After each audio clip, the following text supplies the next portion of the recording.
Mental Life, Conversations in Psychoanalysis.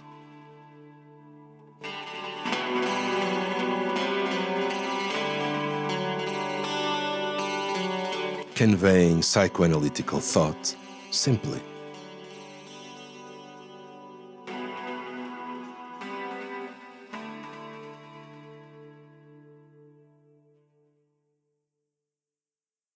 Welcome. My name is Nuno Sousa Monteiro. I'm a member of the Portuguese Psychoanalytical Society and work in psychoanalysis and psychotherapy in private practice in Lisbon, and I'm your host. My guest today is Dr. Pedro, who is a clinical psychologist, a member of the Portuguese Psychoanalytical Society, and works in psychoanalysis and psychotherapy in private practice in Lisbon. In this episode, we're focusing our attention on Dr. Lee Grossman's latest book, The Psychoanalytic Encounter and the Misuse of Theory, published last year by Routledge. We're concretely addressing chapters 12, entitled What the Analyst Does Not Hear, and the last one, entitled The Last Word. Hello, Nuno. Thank you for having me. Well, I thank you very much for accepting my invitation, my challenge to be here, and for us to be able to talk about this book, which actually you introduced me to the book, which I found very, very interesting.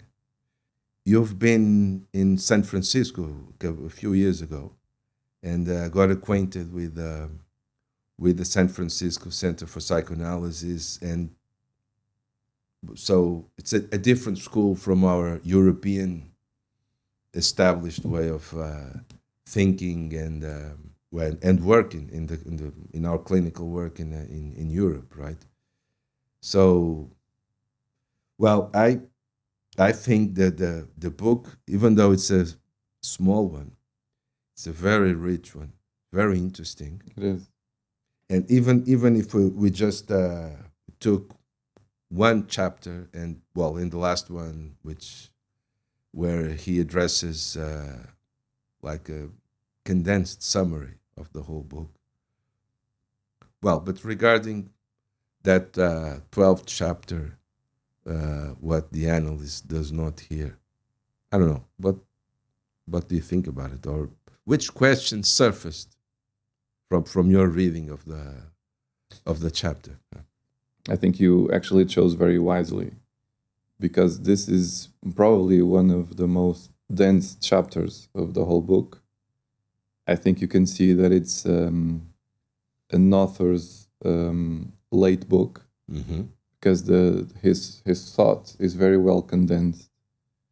In those chapters, he organized the whole book in a very simple, and intuitive way. And I think that shows that his thought, his clinical thought, and the way he thinks about technique, also theory, but I do think that Americans focus a lot on technique and theory of technique. You can see that this is someone who's been doing this craft for a lot of time, and has enjoyed doing it, has also suffered a lot while doing it, because I can't imagine someone doing this for so long and not suffering with it, but has, in a very candid way, showed us how he thinks about psychoanalysis, and how he applies and actually does psychoanalysis. So, and yeah, but mainly this chapter, I think it's actually one of the most important ones. It's like the centerfold of the book, I would say. Why do you think that?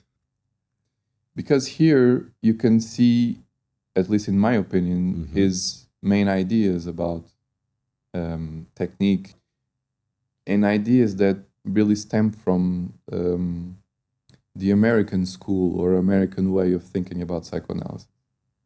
You can see here that in this chapter how he frames the whole dimension of countertransference. It's central to the way he thinks, and it's I would even say the main concept, the most explored one in the American school of psychoanalysis, especially the relational school, the intersubjective school. Those are different schools, but they influence each other, and you can see here.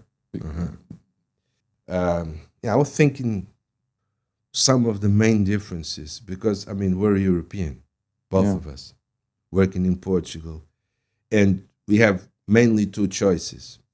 Well, traditionally, in Europe, you have the French school and the British school.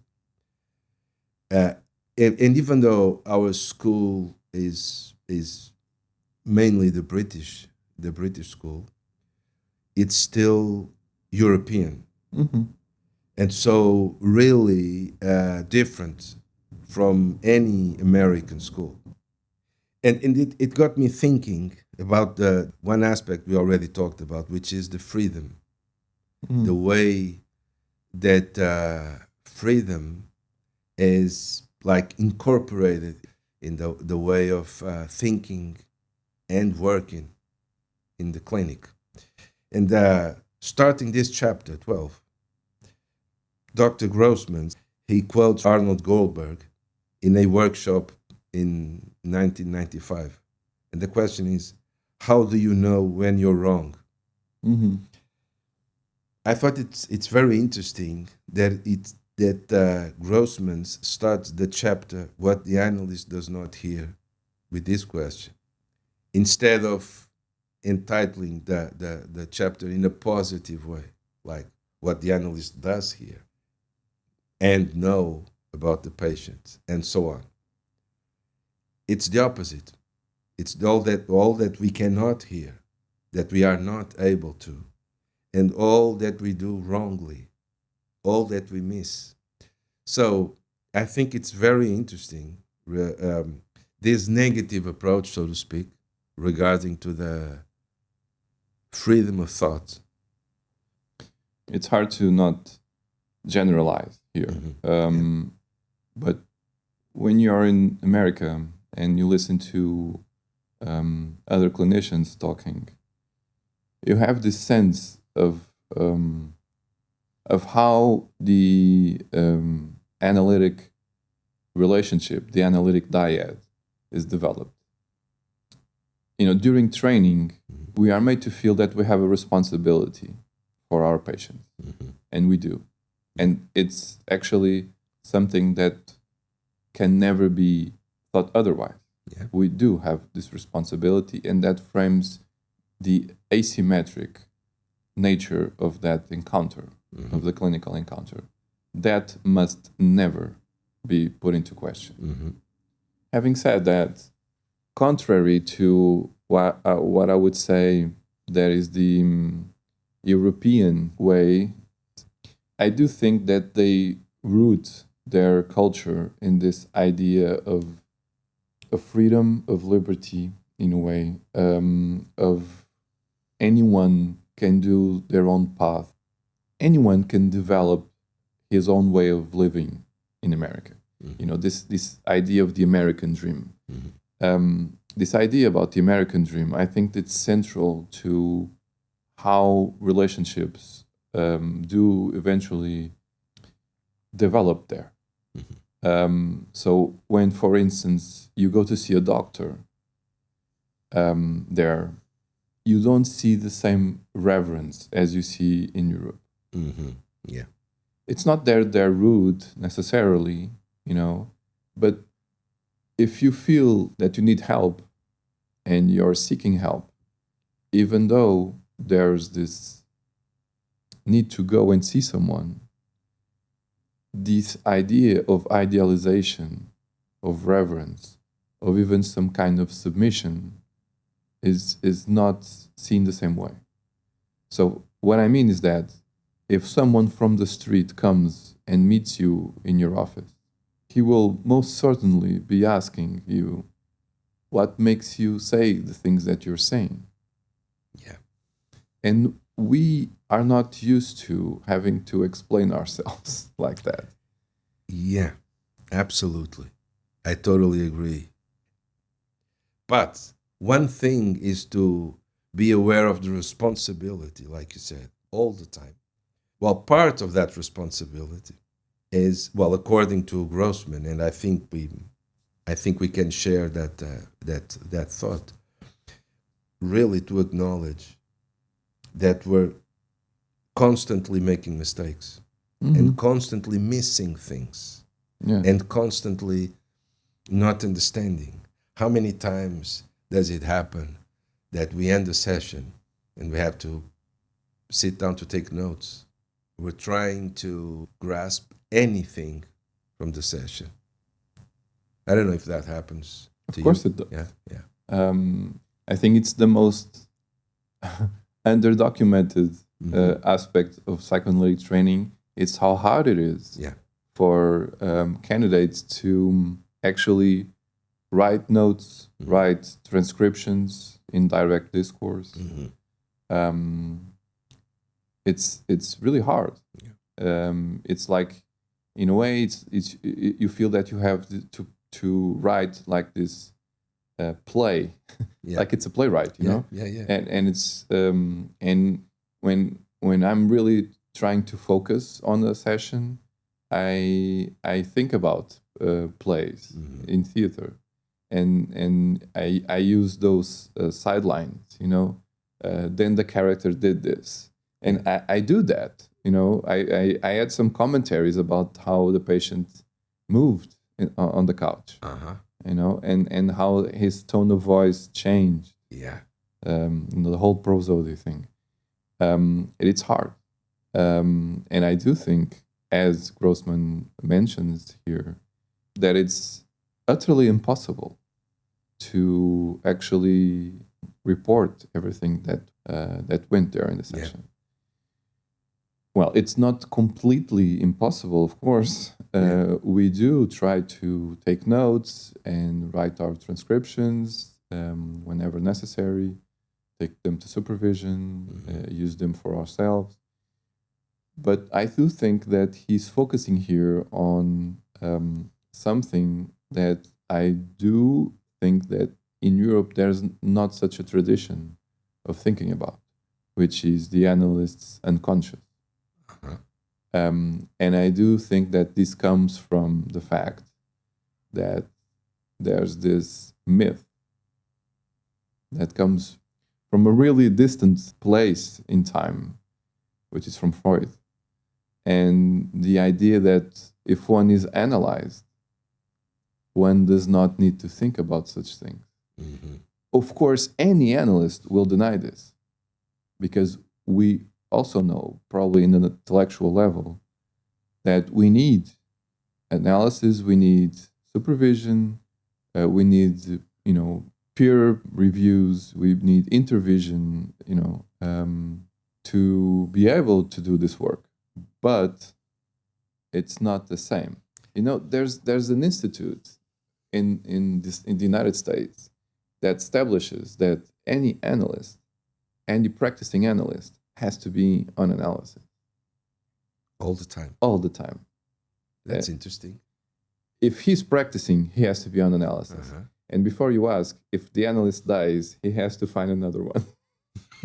Well, I wasn't thinking about that, but okay, it's good to know that. So it doesn't change like that. So, and what do you think about that rule? The rule of having necessarily to keep on being in analysis. I think it's useful. I do think it's useful, and I do think it keeps us on our toes, so to speak. Yeah. When I first read this chapter, I started to think that he was trying to focus on a confusion that sometimes appears, which is, he keeps saying, do not mix the authority of clinical knowledge, of clinical experience, with being an authoritarian figure. It's not the same to be an authority and to be authoritarian, which I think is a very simple way of showing how they work there, because no one will tolerate an authoritarian. They have this obsession about egalitarian stance. That's a very important aspect, that one. And to differentiate, like we were trying to do, cultures, but concerning specifically psychoanalytic work and training. Because we, I mean, as European, a lot of senior members are authoritarian, and they're expected to be so. And us junior members are expected to abide unquestionably. And that's the thing, unquestionably. There's this thing that I think it's actually universal in psychoanalytic training, which is the lack of clinical cases being or going wrong or failing, patients dropping out, reported by senior analysts. Nobody fails, right? If you're a senior analyst, it's like you don't fail. If you're a candidate or a junior in general, it's normal that you fail. You're expected to. Yeah. But that will always install this idea that you're in a kind of relationship where you forever have the master and the disciple. I mean, George Steiner has a whole book about it. You know, it's, I would say, as old as our civilization, the Western civilization, I mean. I do think it helps organize how training occurs. You know, you have the professor, you have the student, and you have someone who knows more and someone who knows less. And that's okay. What develops then is a kind of relationship that is very charged emotionally, because it mimics, in a way, the relationship between a child and his or her parent. Yeah. And we know that psychoanalysis, psychoanalytic theory, psychoanalytic technique knows the importance of that charge, what it means. What I mean is that we're talking about what psychoanalysts call transference. Transference is a phenomena that occurs universally. It does not happen just in the analytic setting. It happens in any kind of relational setting where you sense that kind of asymmetry.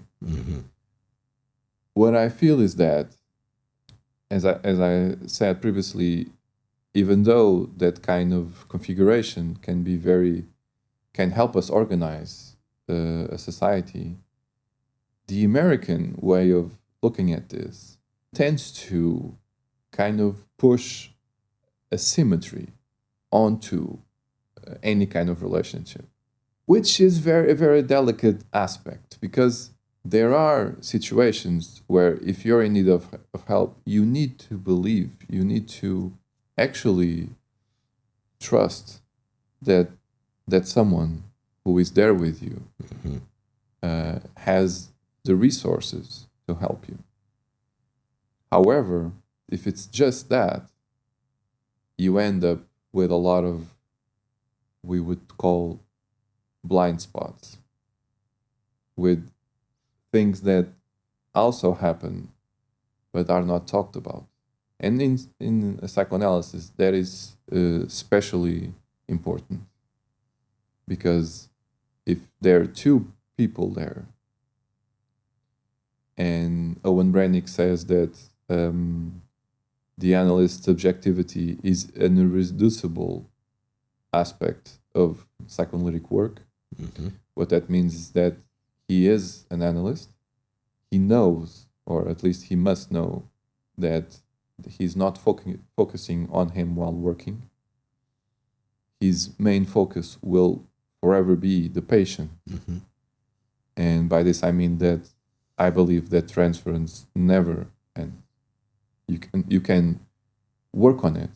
You can even elaborate it, but it never ends. Mm-hmm. But the main focus of the analyst will need to be the patient.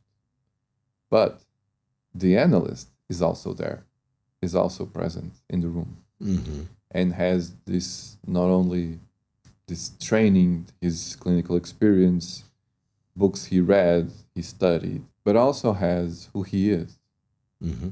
which in my opinion is actually what is healing, is the person he is, he or she is. I tend to agree with you, and that's a step further from what Dr. Grossman say in his book. But I think you're right. So it has to do with, we could put it in more Kleinian terms, it has to do with the quality of the internal objects or internal characters of the analyst. It does, yes. I think you're right. I mean, I was thinking about Meltzer's idea that the main therapeutic factor in analysis is to pay attention, to have an interest in the patient. An interest in the sense of course, being available to really pay attention.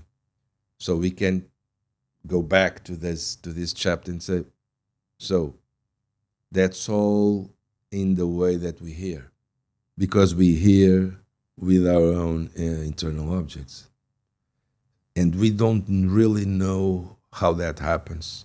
We don't really know how do we hear. When I think Meltzer speaks about listening with your own internal objects, he's actually also speaking about an ethical concern. Mm-hmm.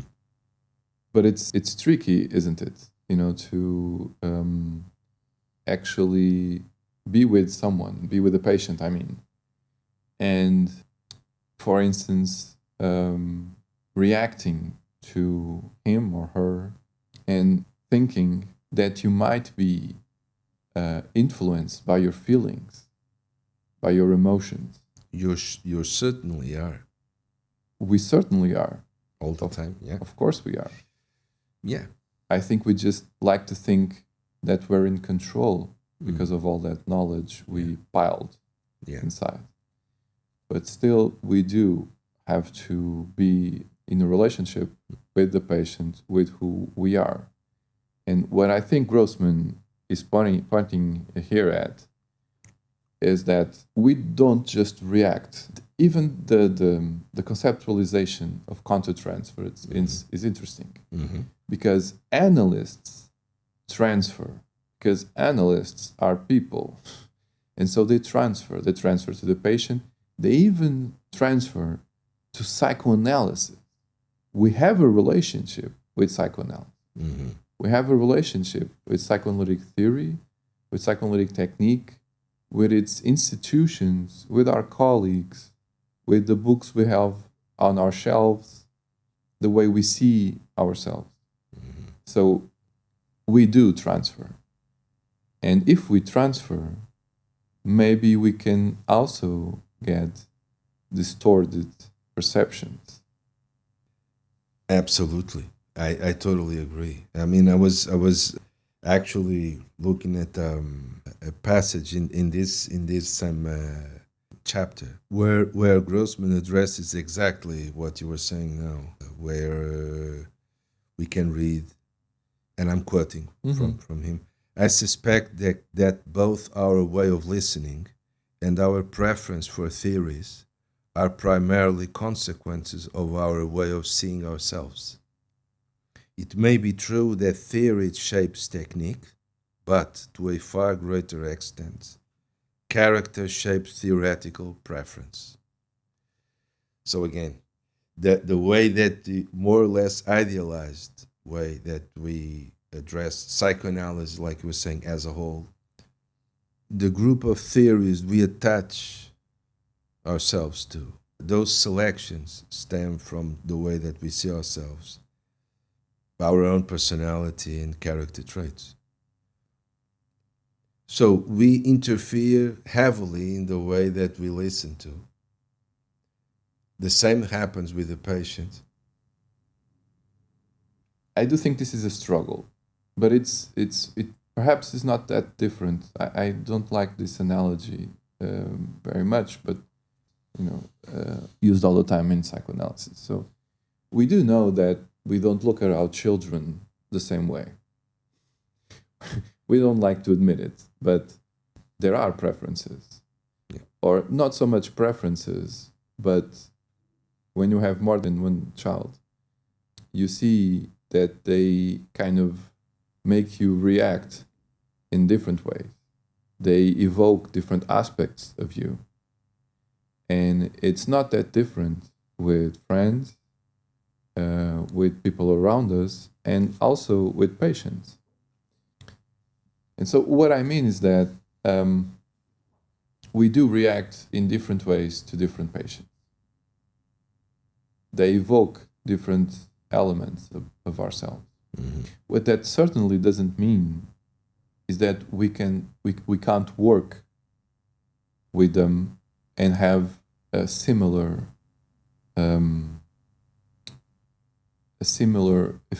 impact on those two different patients. Karen Morodo, who is an American relational psychoanalyst, has a very interesting perspective about analysts. She made like this kind of the profile of the analyst in the book, which I find very interesting. It's called The Analyst's Vulnerability. She comes to a point where she says that you do end up choosing to work with patients who you like the best, which is actually interesting. It's actually that she's candid about it, that she's honest about it. Yeah. That she saw probably in herself, in her work, that she likes to work with a specific group of patients. It's important to think about a patient, either you are fond of him or her or not. Mm-hmm. Because what is happening, and let me get back to Meltzer's idea of the preformed transference and of also working with our internal objects. We do react to patients in a variety of ways.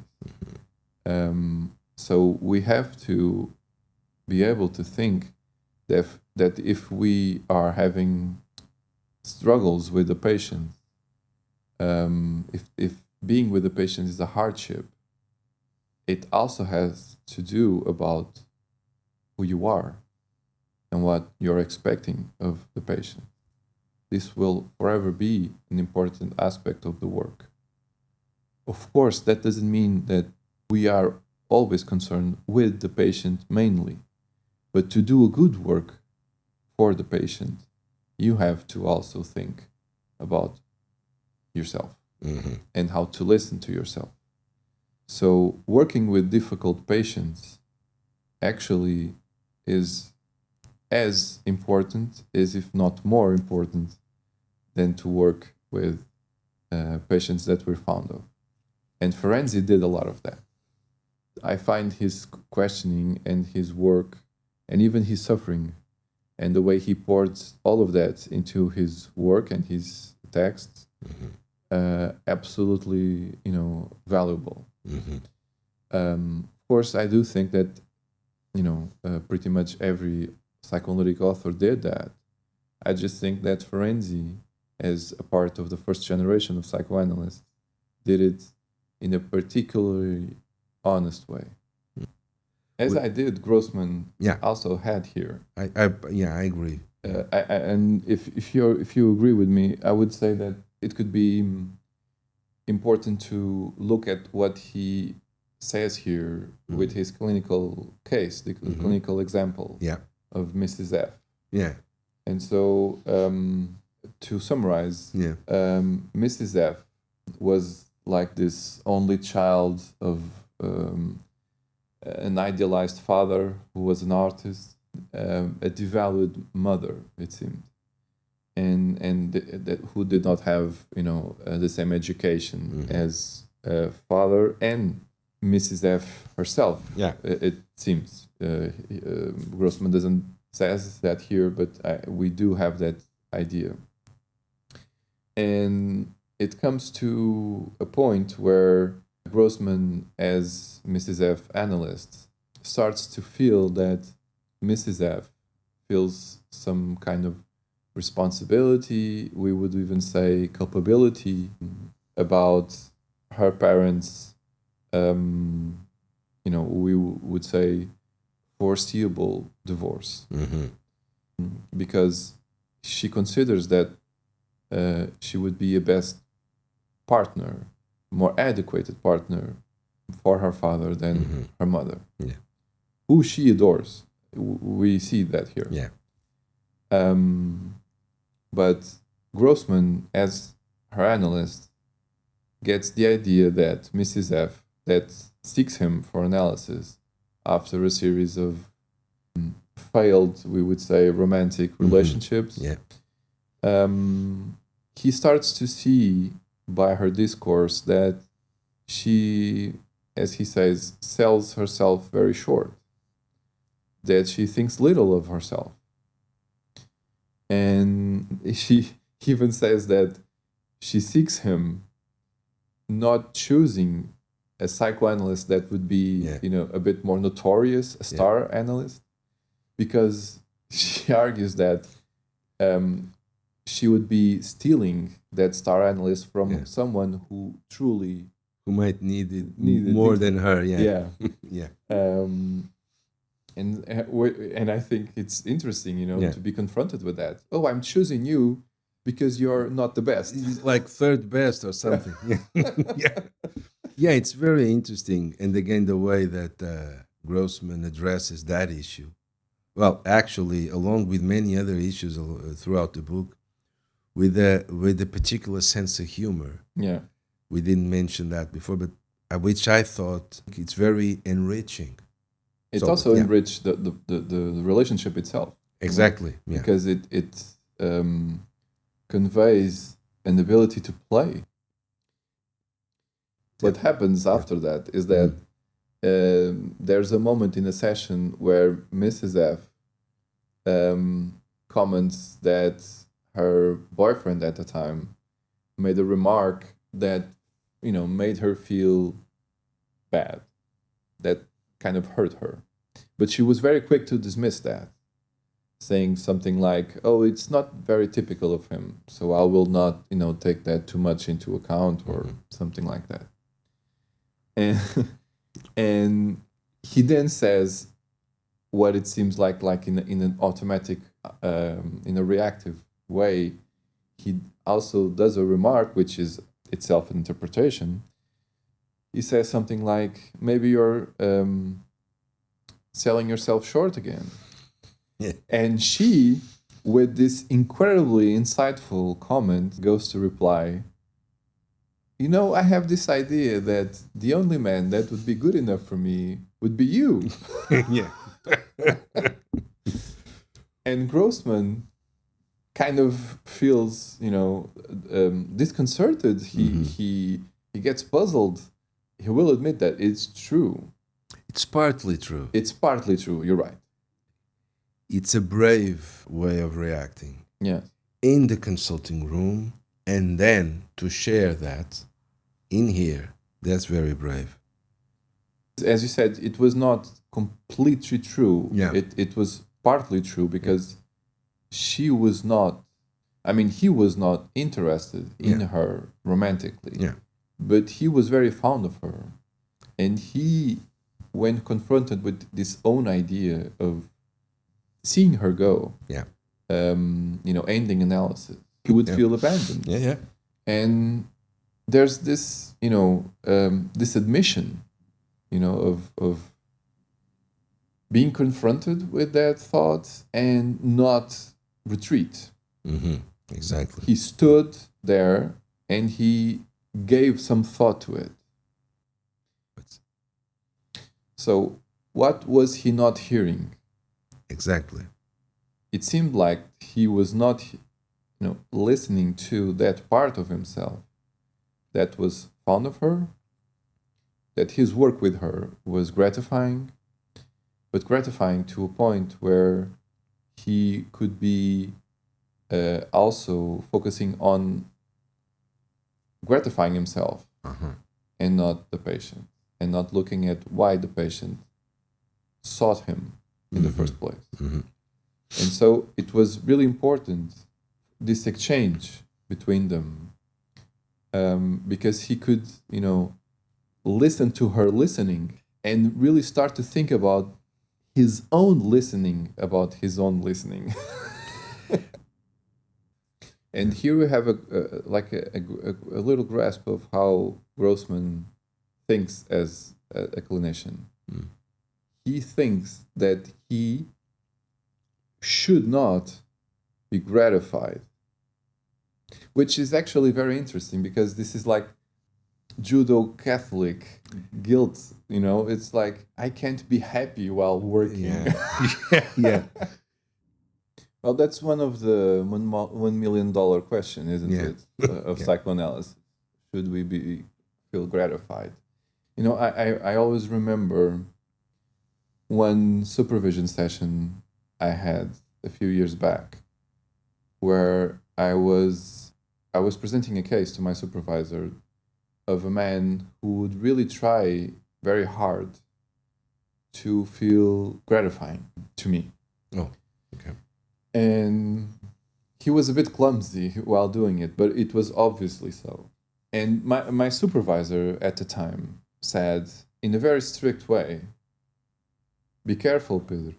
You could drown in those kind of swampy waters of the gratification, of the narcissistic gratification of the analyst, as he put it.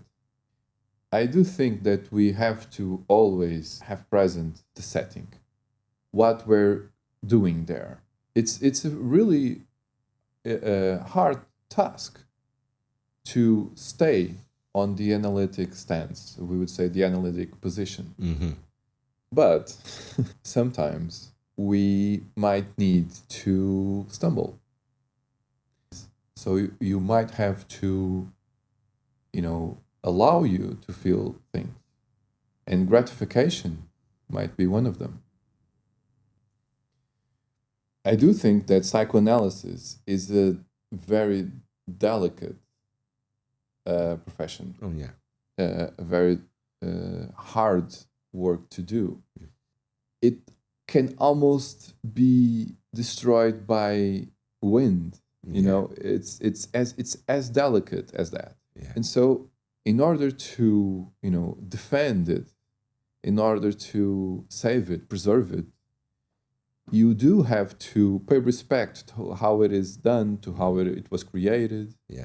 And so it has a lot of shortcomings, insufficiencies, but it's an incredible method. Oh, absolutely. While you're becoming an analyst, you're also becoming, I'd like to think so, a bit more yourself. And when you teach psychoanalysis, you're teaching your way of doing psychoanalysis. What makes it unteachable, I would say, at the same time, it's a paradox. But that might help to understand why instructors and why institutes have this almost authoritarian way, because they feel if their disciples, the candidates, don't learn the way that they learn, they will learn something else, something which is not psychoanalysis. Regarding that point, if you don't mind me, I would like also to quote from the last word. It's the last chapter Mm-hmm. when Grossman's right that analytic therapy is hard work, precisely because it's that encounter. It's an encounter, like he writes, and I totally agree. We can name it. It's a therapeutic relationship. We can name it in a various different ways, but the word encounter, I think it frames it really well. It is an encounter. And then he goes on saying theory is often misused in a fruitless effort to make those feelings disappear and to provide distance from the patient. The use or misuse of theory, it stems mainly from defensive mechanisms, defensive gestures from the analyst, trying desperately to preserve his authority. Yeah, I do believe that this is very important, to know what model makes more sense for you and to really, own that, to incorporate that on you, to introject, Okay. that model. Yeah. Because each model has its own insufficiencies. Grossman is very, is he humorously mentions here that like the Kleinians are the hardcore Yeah. analysts, they go to the bone. Yeah. And then you have the Lacanians that they're the intellectuals. Yeah. And then you have the relation which who think that they're more the more egalitarians, they're the Democrats. It's hard work because it's not just why you wanted to become an analyst, it's also why you wanted to stay an analyst. Yeah. Because it's always hard. The final sentence, quoting, and you know that, despite the formidable challenges of the work, it is an astonishing privilege to be granted access to the depths of another soul, to have a hand in the liberation of another heart and mind. End quote. And I do agree, it's moving because it's a privilege. Yeah. It's really a privilege. Yeah.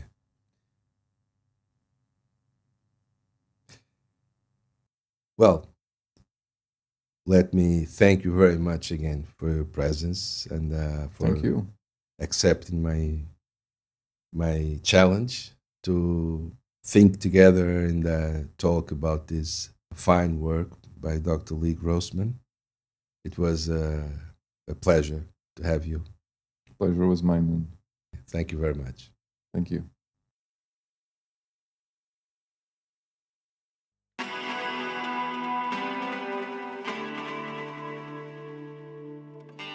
Mental Life Conversations in Psychoanalysis.